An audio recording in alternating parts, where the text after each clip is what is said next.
Assalamualaikum, selamat malam semuanya. Perkenalkan nama saya Ewa Gilang Ferdinand Situmorang. Saya dari kelas 12 RPL 1. Pada kesempatan kali ini saya ingin mempresentasikan aplikasi inventory berbasis desktop yang menggunakan eh, aplikasi pemrograman itu menggunakan NetBeans. Nah, pertama kita buka PPT-nya dulu.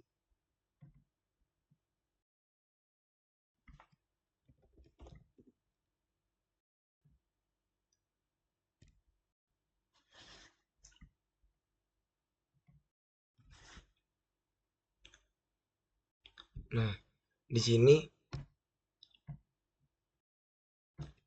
judulnya itu adalah aplikasi inventory barang.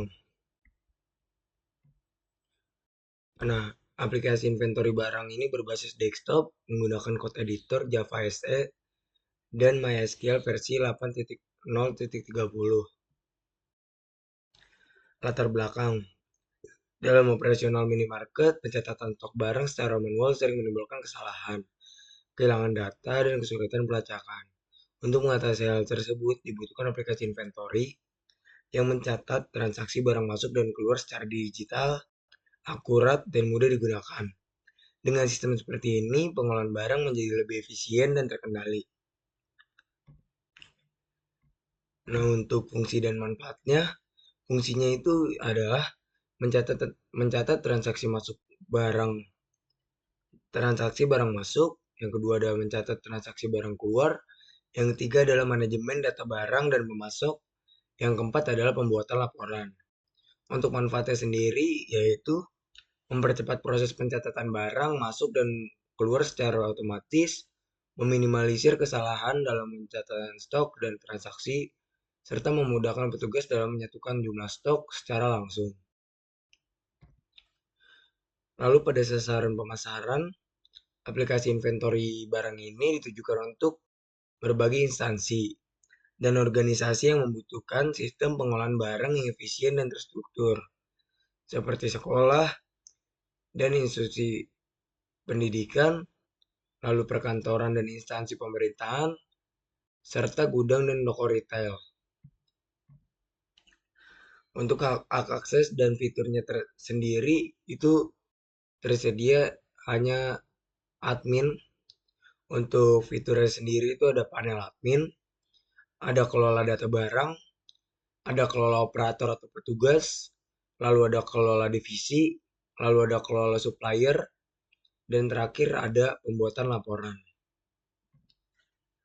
Untuk kelebihan dan kekurangannya, di aplikasi ini memiliki kelebihan yaitu memiliki UI yang sederhana dan mudah digunakan, lalu proses pencatatan cepat dan otomatis, serta database terstruktur dan stabil dan dapat mencetak laporan. Dan juga aplikasi ini ringan dan juga dapat diakses secara offline. Untuk kekurangannya sendiri, aplikasi ini masih terbatas pada login dasar tanpa pembagian hak akses lanjutan. Dan juga sistemnya tidak memberikan notifikasi otomatis jika stok menipis atau ada jadwal restock.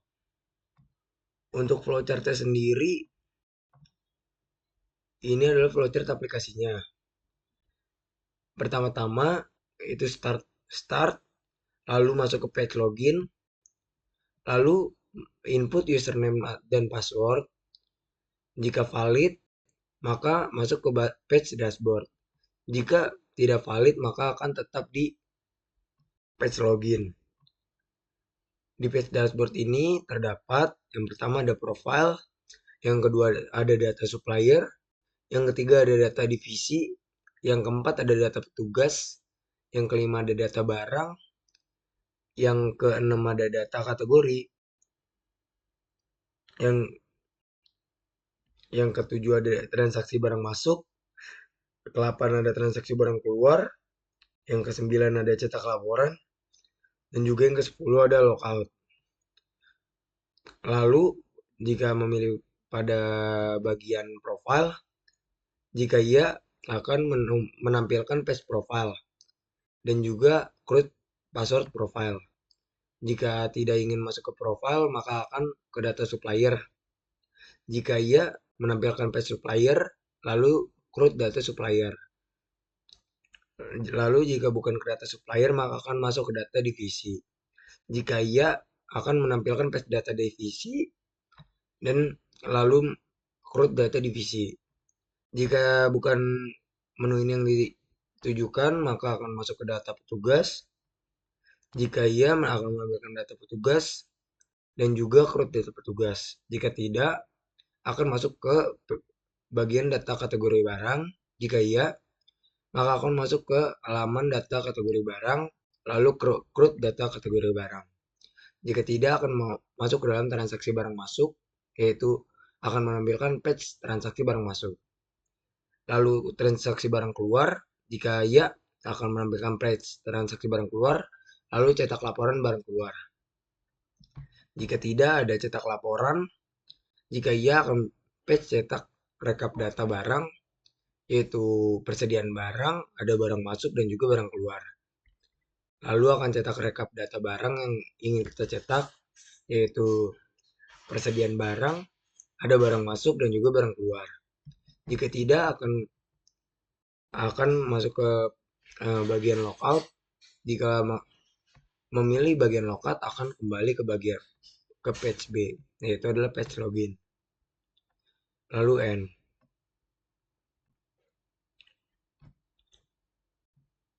Sekian untuk PPT-nya. Lalu akan masuk ke tes aplikasi.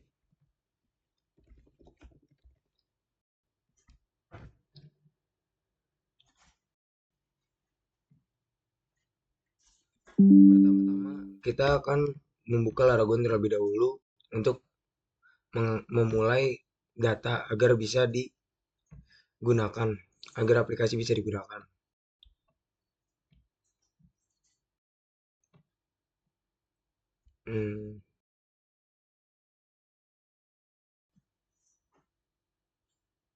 Kita start. Di sini kita masukkan username dan passwordnya terlebih dahulu. Jika sudah masuk, akan menampilkan dashboard petugas. Dan di bagian ini ada bagian akun, yaitu menampilkan profil dari petugas tersebut. Contohnya adalah nama saya, Ewogelin Ferdinand Situmorang, dengan username Gilion. Jika ingin mengubah password juga bisa di sini. Contoh password sebelumnya adalah Gilion, dan saya ingin mengubah menjadi Gilion 123 dan Gilion 123. Klik ubah password, maka password berhasil diubah.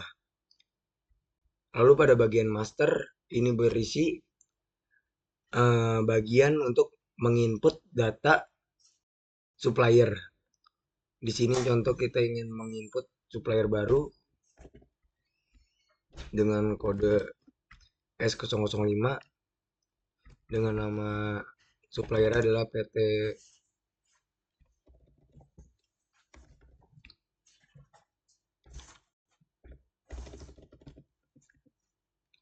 dan input alamat.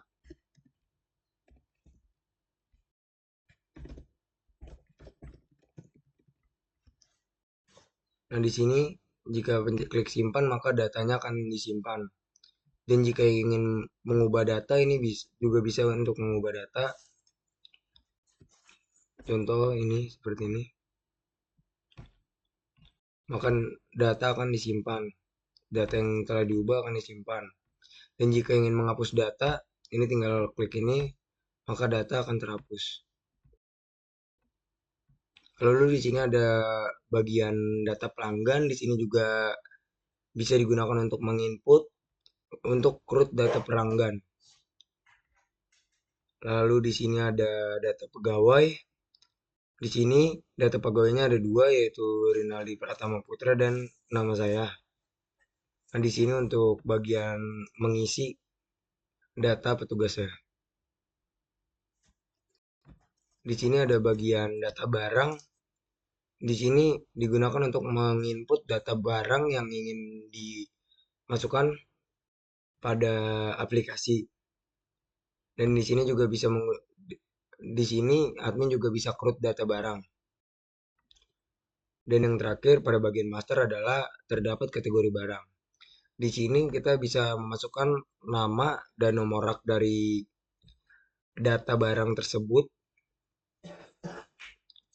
dan contohnya seperti ini, namanya ada makanan, minuman, snack, produk segar, dan bahan pokok.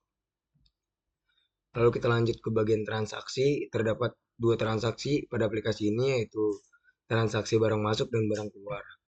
Untuk transaksi barang masuk, jika kita klik akan menampilkan page transaksi barang masuk. Contoh kita ingin menambah barang, yaitu dengan data seperti ini. Jika kita klik simpan transaksi, maka data akan disimpan dan menampilkan laporan seperti ini.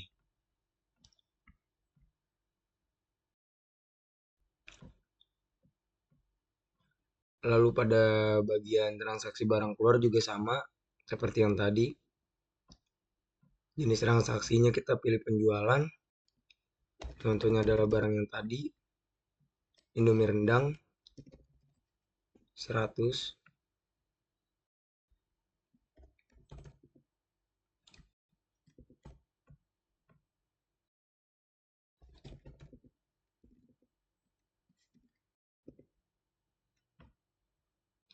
Jika kodenya tidak ada, akan menampilkan eh, pesan seperti ini, message box.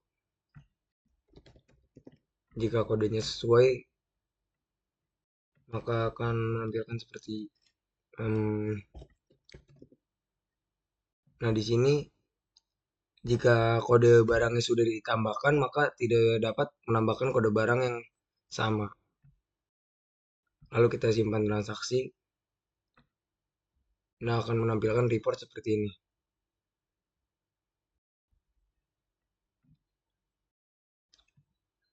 Lalu terdapat bagian cetak laporan.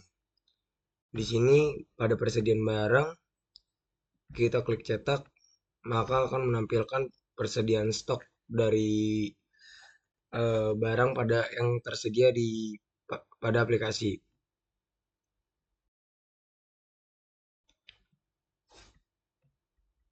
Lalu jika kita memilih barang masuk, lalu kita pilih tanggalnya, mau direkap dari tanggal berapa.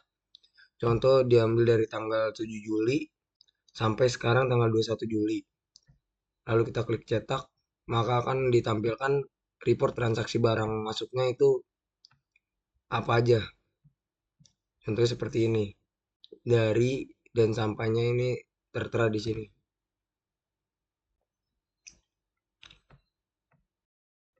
Lalu untuk mencetak laporan barang keluar juga sama.